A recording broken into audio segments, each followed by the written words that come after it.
BJP के कारगिल के 11 साल पूरे होने पर जेपी नड्डा प्रेस कॉन्फ्रेंस कर रहे हैं। देखिए लाइव तस्वीरें।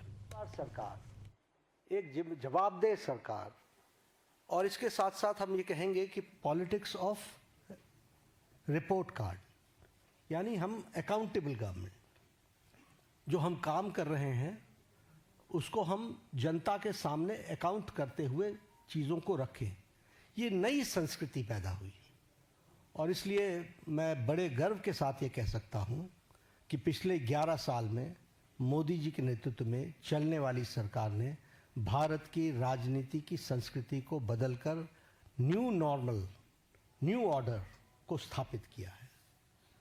और यह सरकार एक असरदार सरकार है, इफेक्टिव गवर्नमेंट। यह सरकार दमदार सरकार है और यह सरकार मजबूत फैसले लेने वाली सरकार है, आर्थिक अनुशासन लाने वाली सरकार है। पिछले 11 वर्षों में जो आर्थिक अनुशासन लाया गया, उसके लिए जो बोल्ड डिसीजंस लिए गए और उस समय जनता को साथ लेकर के किए गए, ये सारी बखूबियां हमको समझने की आवश्यकता है। ये जैसा मैंने कहा कि रिस्पॉन्सिबल सरकार है, रिस्पॉन्सिव सरकार है, पीपल लेड गवर्नमेंट, जनता को साथ लेकर के चलने वाली सरकार, और पीपल्स पार्टिसिपेशन, इसको भी हमने बखूबी देखा है। और हम सब जानते हैं कि ये सरकार पिछले 11 सालों में ट्रांसपेरेंसी की नई मिसाल पेश की है। इट्स ए ट्रांसपेरेंट गवर्नमेंट और ये फ्यूचरिस्टिक गवर्नमेंट है। ये भविष्य को देख करके चलने वाली सरकार है। भविष्य को किस तरीके से हम आगे देश को ले जाना चाहते हैं, इसके बारे में सोच करके काम को करने वाली सरकार है। और इसीलिए वी टॉक अबाउट विकसित भारत, और विकसित भारत का ये अमृतकाल, और ये 10 साल 11 साल ने विकसित भारत का बेस बनाया है। This we have to understand. और इस बेस को बनाने के लिए जो भी फैसले लेने थे वो सारे फैसले लिए गए। आज के दिन मैं 2014 से पीछे जाऊं, इसकी आवश्यकता नहीं है, लेकिन हमको ये याद रखना चाहिए कि that government before 2014 was full of corruption. भ्रष्टाचार से आकंठ डूबी हुई सरकार थी, घोटालों से में संलिप्त सरकार थी, एक नेगेटिविज्म का वातावरण था, कुछ नहीं बदलने वाला। लेकिन 2014 के बाद हमने ऑप्टिमिज्म देखा है। The shift, when I talk about political culture, I talk about the shift from negativism to positivism.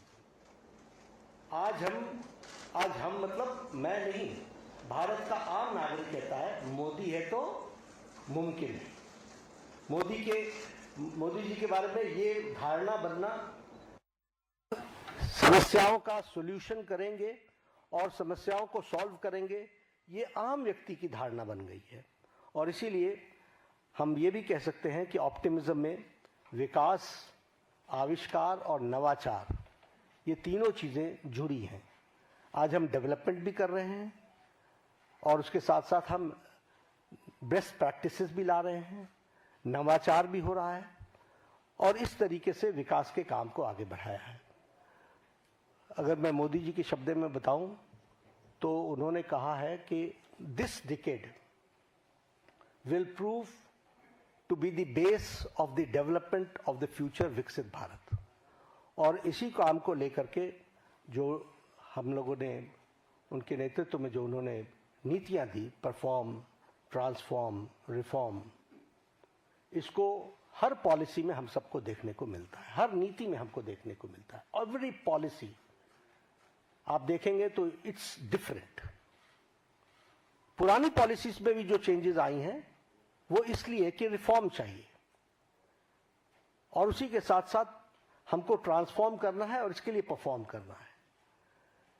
और एक बेसिक प्रिंसिपल पिछले 11 वर्षों में हम लोगों ने अडॉप्ट किया, और ये मोदी जी की ही सोच रही है, सबका साथ, सबका विकास, सबका विश्वास, सबका प्रयास। बहुत चैलेंजेस भी आते हैं, लेकिन उसके बावजूद भी अंडरलाइनिंग प्रिंसिपल हमारा बड़ा स्पष्ट रहा है। अब मैं अगर बोल्ड डिसीजंस की बात करूं तो मैंने कहा